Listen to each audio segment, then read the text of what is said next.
Would you like to see football wherever you are in the world? With NordVPN, you can get premium protection online and set your location so you never miss a minute of the content you usually enjoy. Go to nordvpn.com/TSUW to get 72% off a 2-year plan plus 3 additional months absolutely free.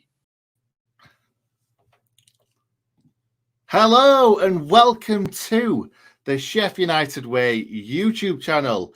This is a bonfire night special, so if you hear any bangs in the background, it's not us, it's obviously the bonfires. So hopefully everybody's having a great evening. We're doing a match preview for Sheffield United away at Blackburn Rovers at Ewood Park, 3 p.m. if you want to watch the game. However, you'll either have to be in the stadium or have a VPN to spoof your location. So as you've just seen a second ago, www.nordvpn.com/TSUW. Can't forget that .com. It will not work.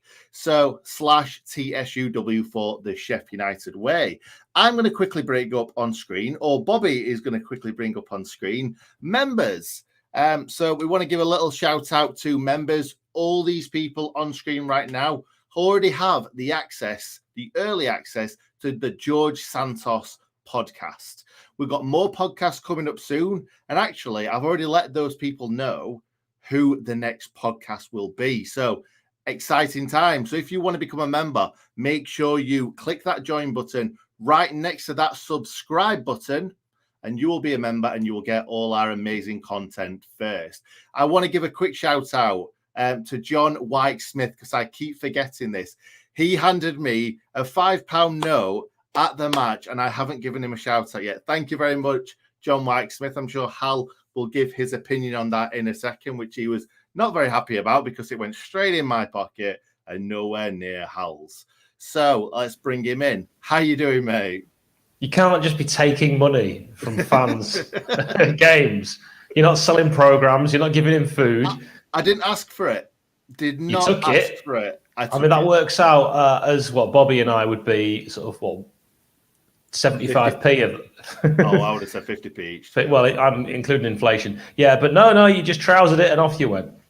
I trousered it. That sounded a bit weird then. What am I doing with it? What I will say, though, Hal, make sure you pop your head to the left, I believe, in just a moment. There we go. Wrong way. These are now all gone. Finito. I gave you enough time to get them. If you didn't get one for Christmas, tough. It's it. I managed to get myself one. There you go. I had to pay for it, obviously. It's not like I'm going to get free mugs or anything like that. But if you do really want one for Christmas, we may, if you spam in the comments now that you want one, we may give one away and put a few little ones on sale. What do you reckon, Hal? Should we do that? Yeah, this is even if you're not watching live, if you're watching later, just pop it in the comments below. If there is enough interest, Father Christmas may just deliver. He may just deliver, Hal. So let's crack on into it. Let's talk about Forest. And I say let's. I'm going to get rid of you, and it's just going to be me. I'm going to quickly go through just the key, well, not key moments, but the positives from this game. We obviously drew 1-1 with Forest. We couldn't keep that clean sheet intact, as we normally can't. But 3 positives. 1, we didn't lose. That's a good thing. We've lost 2 games in a row, at least, I believe. We created a very slick goal. None of this 50,000 passes to get the ball into the area to score a goal. It was a pass straight. Well, there was a few passes at the back, but straight into Morgan Gibbs-White, straight out to Sharp, back to Morgan Gibbs-White, goal. That's what we want to see. That's brilliant, because teams tend to score really easy goals against us. But if you discount all the 3 passes at the back, the one from Ender Stevens straight into Morgan Gibbs-White, and then a 1-2, boom, goal. We love it. That's what we want to see. And finally, my 3rd positive from this game, Chris Basham was back. He might have been at fault for the goal, but we've been itching to see Bash in this side pick that ball up and take it out of defence. I love to see him do it. And Webster on Tufty Club, I loved when he said it. I laughed out loud when he said Basham's got 2 tricks. I can't remember the second one, but it's when he goes to run, stops, and then runs again. I love it. I love it because I laughed out loud because I know exactly what he means. Bash loves those tricks. But yeah, it was great to see him back. Last-ditch tackles, standing tackles, bringing the ball out of defence and starting attacks quicker. It was just fantastic to see him back, Hal. What do you think? Just, you've always got to find room for Bash, forget feet, forget formations. Just find a way to get Chris Basham in that 11. The man has been player of the season in the past for a reason. Yeah, defensive midfield, possibly? Maybe. Played, of course, in midfield against Wednesday at Swillsborough. Nathan Hemmingham, our friend, has done a really great interview with him, which I think is well worth checking out today, and apparently had a little bit of a positive argument, shall we say, the players at full time in the dressing room against Forest. Sometimes those can really galvanise a squad and help them kick on. Yeah, Aston Villa away 3-3. That's what that springs to mind when I think of that. Absolutely. Anyway, last time out, Hal? The last time. When was it?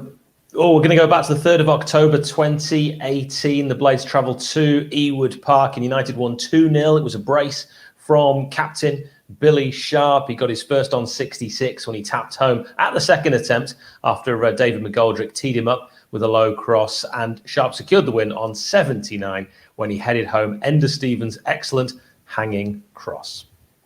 Oh, Ender Stevens runs down the wing for Sheffield United. Sheffield United. It's a great song. It's possibly carrying it on. Well, we could have done for a while, but it's possibly one of the best. We don't hear it enough. No, we don't, and there's a reason for that, isn't there, mate? Well, he's just not playing great at the moment. He's not very good. He is. He's very good, but yeah, just not playing that well at the moment. So let's get into team news. And just going off what Slav said, like I keep bringing up the same players week in, week out because they don't get spoken about. I think mostly because Slav's probably not, they're not in Slav's plans, but the 2 players that are injured, the 2 short-term players that are injured, because obviously we've got Sander and Jack O'Connell that are obviously going to be out for a little bit longer. The 2 players that are directly affected in this game, Ben Davies, he is ill, but it is not COVID. Slav said something like, "Oh, it's flu or something like that." So you love that razor sharp info from Slav, don't you? He loves it. The other one is Adlene. Come on, Hal. Adlen 𝐍𝐸𝐍, and don't forget Luke Freezy-Freeman as well. Luke Freezy-Freeman? What's happened to Luke Freezy-Freeman? He's not fit, is he? I mean, you're not going to mention him because I can see you haven't got Luke Freeman in your eyes. I've definitely not got Luke Freeman in my eyes. Because have they come out and said that he's not playing? I have not heard that, but I just think he's out. He's out. To be honest, there's 3 players that I've mentioned time and time again: Luke Freeman, Ollie Burke, and one other player that I keep mentioning every week, and they're not in the plans. So I don't know whether Luke Freeman is unfit or whether he's just not in his plans. So anyway, let's move on from that. Adlene 𝐍𝐸𝐸, he has just undergone surgery, which is it's great to see because we want him back. I've been beating the drum for him for a while that he needs to play, but obviously Slav brought him in, so he's got to be in Slav's plans. But yeah, he's undergone surgery, so hopefully he'll be back soon. Get well quicker. Adlene 𝐍𝐸𝐸. Anyway, I'm going to talk about the preferred 11 right now, and we've got Robin Olsen in the goal for obvious reasons. We've gone for Bogle at right back. He did okay against Forest.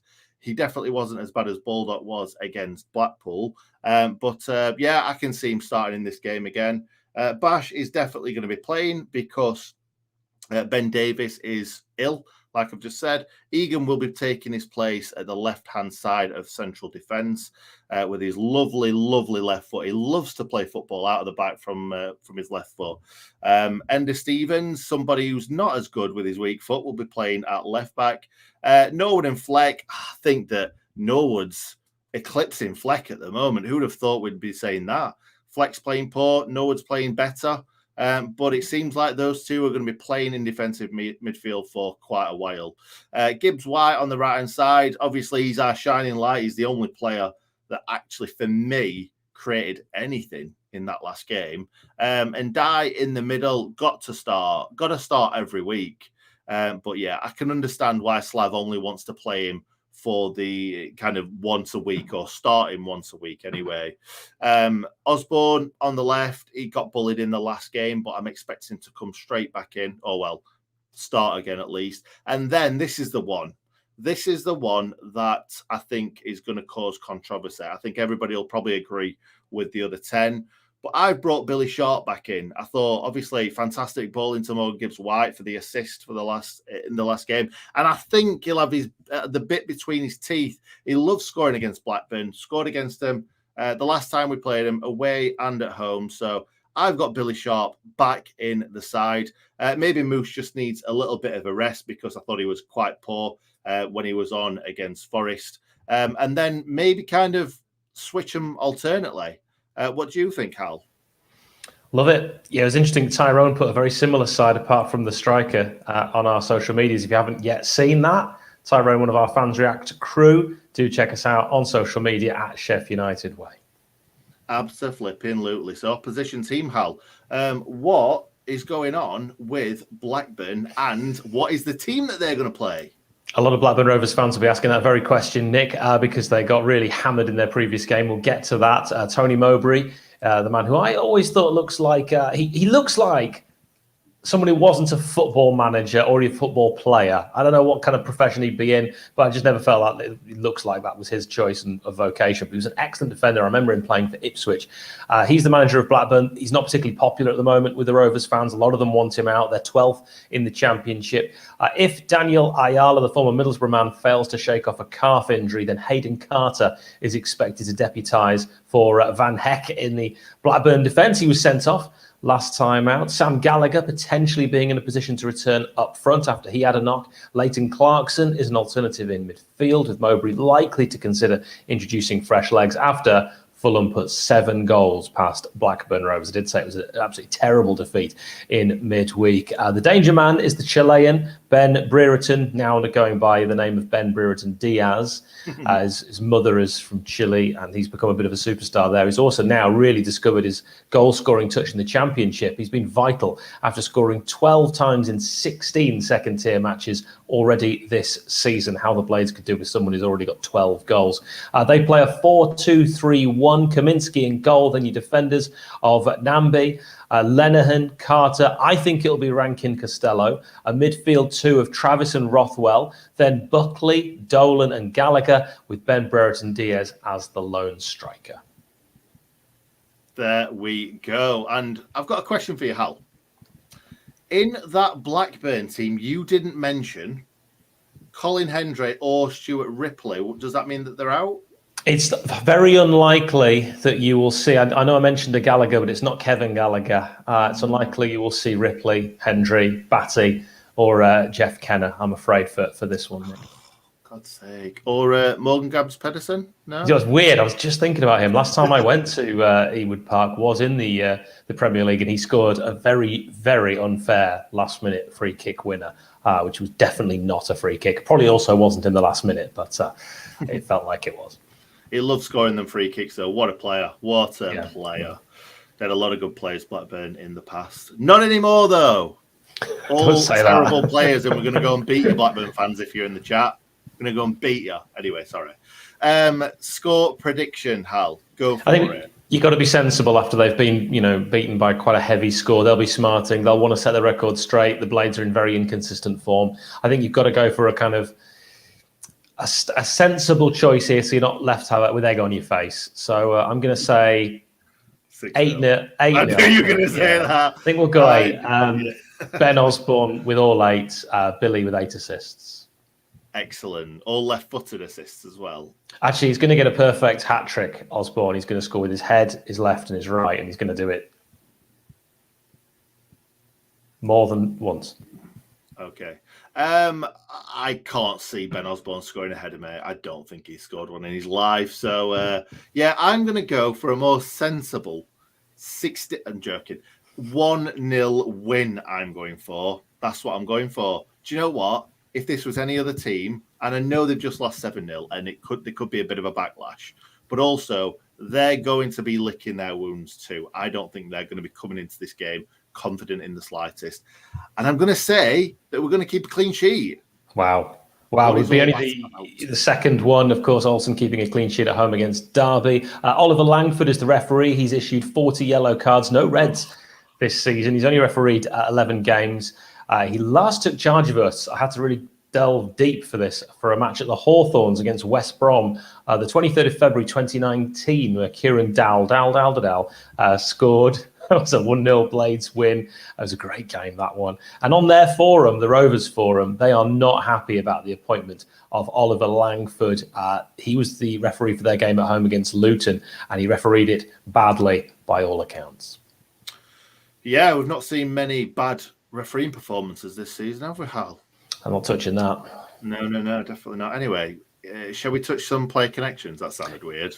I'm going to begin with a player who was a player of the season, Nicky Marker, a player who was at Blackburn and could play in defence, could also play in midfield. Probably not the most exciting signing that Sheffield United made in that season. You might remember under Spackman, we were really so exciting playing three at the back. But I really admired Nicky Marker, and I thought he was an absolutely fantastic and at times underrated defensive player. Yeah, I remember him a bit. I'll be honest, I'm not as old as you, so I remember Nicky Marker a little bit. I remember him being very underrated. Anyway, fair. I'm going to go with James Beattie first for me, Hal. He was born in Lancaster and started his career at Blackburn Rovers. He only played 4 games and then was sold to Southampton for £1 million. That was a lot back then. And he went on to play 200 games for the Saints. He ended up playing for us when we bought him for £4 million back when we came down from the Premier League. He played 62 times for the Blades, scoring 34 goals. And that's the only time he played for us, Hal. He didn't come back. He didn't come back and play 18 games without scoring. No. That wasn't James Beattie. Didn't get sent off. Didn't get sent off in his last game. Didn't bring the car back in the training ground. Was it a yellow Lamborghini or something? The original Nice Moose, say. No, he didn't. We didn't have him back for a second. Didn't have him back. He never came back. And they always say never go back. No, he was brilliant. We bought him for £4 million, and I'm pretty sure we sold him for £4 million. So, yeah, never had him. Anyway, let's move on. Good. He never got a cold either. I'm going to bring you a player that we signed from Port Vale, who was playing on the wing for Vale back in 1999. It is Marcus Bent. Signed for us in that 99-2000 season, 48 appearances for the Blades, 20 goals, a fantastic strike record. He would never get a record as good as that again. He would go on to score more than 20 goals for Ipswich Town, but he played significantly more games for them. So, yeah, his best spell was at the Blades. I think he'd have been probably wise to consider his options. Let's put it that way. Because I think if he'd stayed at Sheffield United, he could have become a club legend. But he financially, for a very good reason, left and went to Blackburn Rovers, who at the time were flying. And it was okay at Blackburn. Actually only managed to get 8 goals in 37. And another one they say should never come back. He also definitely didn't return in 2011, playing 11 times and scoring no goals. And I'm not going to mention the fact that we've approached him several times to be on the channel. Yeah, I watched him on a podcast, obviously not our podcast, because he's not going to come on here. Not for any bad reasons. We need to stress that. It's not worked out. But Marcus Bent did say on a different podcast that the money that we got for him paid for the training ground. So it actually made sense in a way, but at the same time, he was banging in goals left, right, and centre. The fans loved him, and he loved playing for us. He went on and on how much he loved playing for Sheffield United at the time. I got a quiz question for you. Who signed Marcus Bent for Sheffield United?